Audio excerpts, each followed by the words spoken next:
Good morning, good afternoon, good evening, welcome back.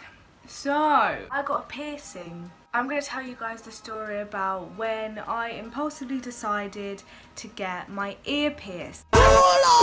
So I originally wanted a HELIX piercing, which the piercing is like in the inside of your ear. I'll show a picture. It's like in the inside of your ear and it looks so cute with like those little love heart earrings. And because I also read that HELIX piercings help with like migraines and like headaches, and I didn't have any of them, but I was like, you know what, my mum's a nurse, I've got to justify why I want that piercing. So she said yes. She didn't have much of a choice because I was already going. I went to a place called something tattoos, Flesh Ideas. Went to a place called Flesh Ideas, professional tattoo studio. So I was like, I'm not going to go to any random place. I want to get this done nice and professional so it won't be infected, blah blah blah blah blah. Go in there and obviously you put your ID down, say that you're over 16, blah blah blah. So I was like, oh, also I want some numbing. HELIX would have been cartilage piercing, and I know that sometimes cartilages really hurt, and like I don't like pain. Like I get numbings for like fill-ins. Like if you don't get numbings for fill-ins, what are you? This nice lady, can't remember what she's called, D, I think she's called D. And I was like, oh yeah, I want my HELIX pierced, right? So obviously when I was sitting there, I was probably nervous, and I wasn't actually paying attention to what she was doing because she's a professional, she should know, right? So she was just chatting so much rubbish, trying to get me to calm down, and I was like, I'm fine, really. When she was done, she showed me and she was like, oh yeah, this is what it looks like. And I was like, yeah, whatever. I couldn't see it in the mirror because she put it at such a weird angle and I didn't want to waste any more of her time. When I come out of the shop, the piercing cost me £30, 25, but the numbing cream cost an extra £5. A rich person over here. So I looked at it and I was like, you've got to be kidding with me. I was with one of my friends. Hi, Olivia. I was with one of my friends, and obviously she's got loads of piercings too, so I was like, I need to take someone that's professional to the piercing shop with me because I have no idea like what the piercings are like what to do after. I looked at my piercing and she did not pierce my HELIX, and I was like, what do I do? Piercing my HELIX, she pierced my Rook.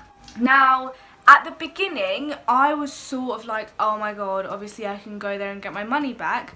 But then again, I sort of liked the way that my piercing looked, and I think it looked a lot better than what I think my HELIX would have looked like. You could see it like much better than the HELIX because the HELIX is like really hidden away. I wasn't too mad. So obviously, the aftercare that you get told for piercings is to wash it with like water mixed with salt, give that a wash every day, make sure you clean it properly, it heals quickly, and they tell you to do that for 6 weeks. I got my ear pierced in April. It's September. 6 months. 6 months, okay? And it hasn't healed yet. When she first told me this, I cleaned it for the first couple of weeks. I would say like 4 weeks. Cleaned it on and off, on and off, on and off. My boyfriend at the time helped me clean it because obviously it was like quite hidden away, so I couldn't get to it properly, so he would just like clean it for me. And then my piercing looked amazing. I was like, oh, healed already. 4 weeks, no way, don't believe that, gotta tell D. Did not hurt me at all. I was loving it. I was like, yes, I don't have to go through any infection. I spoke way too soon. But between the 7th week and the 10th week, that I was forgetting to clean it like every 2 days. So I would clean it and then I'd fall asleep because I had a long day or something, and then I didn't end up like cleaning it on the regular. Obviously, like, you know when you fiddle with your piercing and like it moves, so you're like, oh, it's fine. It wasn't hurting me, so to be honest, I forgot it was there. That was a serious mistake that I made. Let me just tell you, the piercing was so infected that I wanted to rip my ear off. I was telling my mum, My mum's a nurse. She was like, oh my god, you need to go to the doctor, your ear's gonna fall off. This guy come in and he got his ear pierced and then his whole ear got infected, and there was like, it was like big, like, and I was like, oh my god, I'm gonna die. Everyone in the house was freaking out, and I was like, but mum, they said that it's fine, it happens to everyone. What I was concerned about was that huge, not even little, that huge, when you get a cartilage piercing, it's like this extra piece of skin that grows over and it eventually fades, like it goes. And I was messaging my friends and I was like, listen, here's a picture of my ear.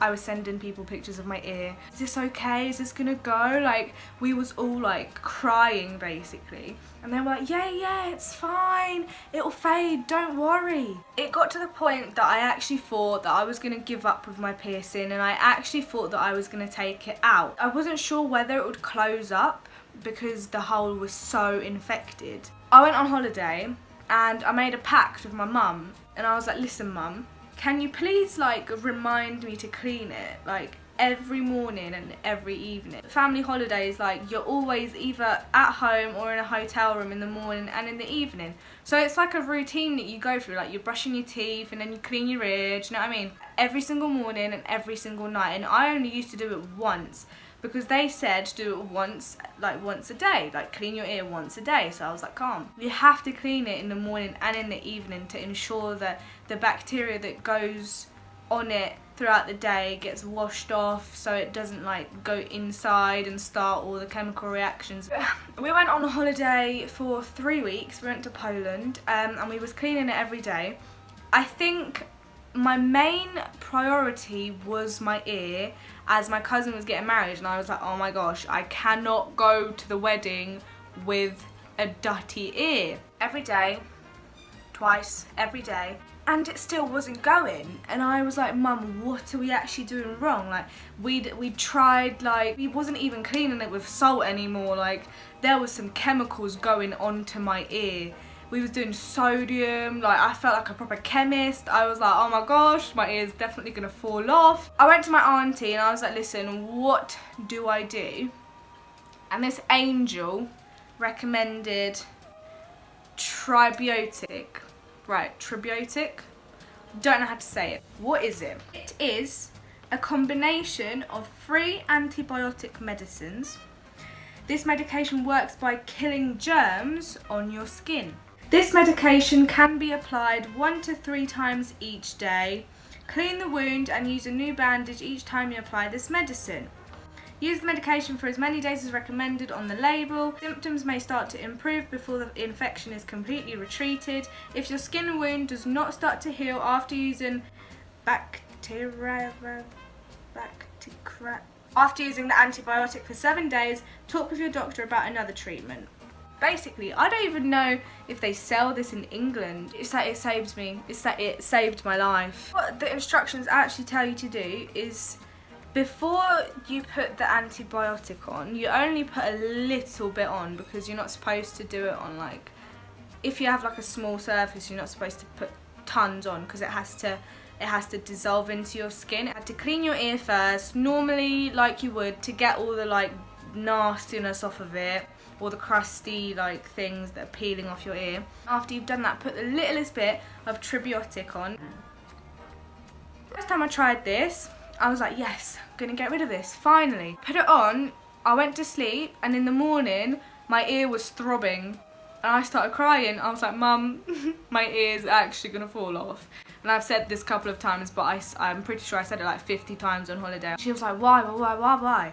When I tried to brush my hair or like do this, I couldn't. My ear was so red. The only thing that I could think about was, oh my god, the wedding. I'm gonna come out in my red dress and my red ear, like, hey. The more we did clean it, twice a day, and then put the antibiotic on, the skin wound did go down after like 5 to 7 days, like towards the very end. We got back to the UK, and we still carried on. Forgot a couple of times, which made me very anxious, but I always done it in the morning if I forgot at night. And it's safe to say that it's finally started healing. This now, healing, fabulous. It's still got a lot of its journey ahead of it. I wouldn't say it's completely healed, and if I stopped cleaning it now, it definitely would go back to how it was. When they do pierce your ear, this is the part of the advice that I forgot to take. Dee, whatever her name was, said to me, don't pick at it.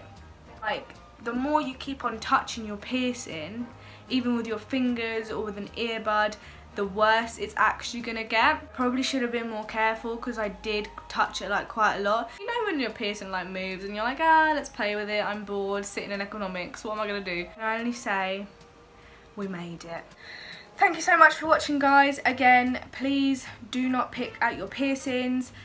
Get this if needed. This is actually a lifesaver. I'll try put a link below of where you can actually find it, maybe on the internet. I don't know if they sell it in like Sainsbury's pharmacy or whatever. Fingers crossed, fingers crossed.